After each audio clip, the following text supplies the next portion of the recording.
భద్రాచలం సీతారామస్వామి కళ్యాణానికి సీతమ్మ తల్లికి బంగారు పట్టుచీరను నేసి బహుకరించనున్నారు సిరిసిల్లకు చెందిన నేత కార్మికుడు వెల్ది హరిప్రసాద్. శ్రీరామనవమి సందర్భంగా సీతమ్మ తల్లికి బంగారు పట్టుచీరను నేసిన హరిప్రసాద్ ఈ చీర కొంగులో భద్రాద్రి మూల విరాట్ దేవతలను తీర్చిదిద్దారు. అలాగే బార్డర్లో శంకు చక్రాలు, హనుమంతుడు, గరుత్మంతుడు వచ్చే విధంగా నేశారు.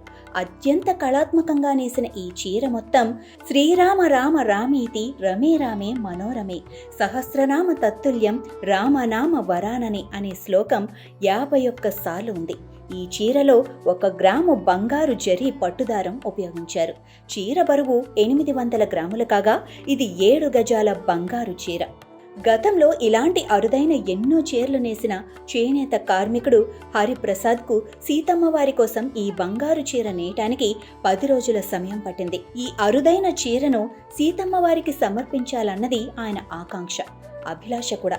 ప్రతి ఏటా భద్రాద్రి సీతారాముల కళ్యాణానికి పట్టు వస్త్రాలు నేసే అవకాశాన్ని సిరిసిల్ల నేతలకే ఇవ్వాలని ఆయన సీఎం రేవంత్ రెడ్డిని కోరుతున్నారు. గత 3 ఏళ్లుగా సీతారాముల కళ్యాణానికి హరిప్రసాద్ ప్రత్యేకమైన చీరలు నేస్తున్నారు.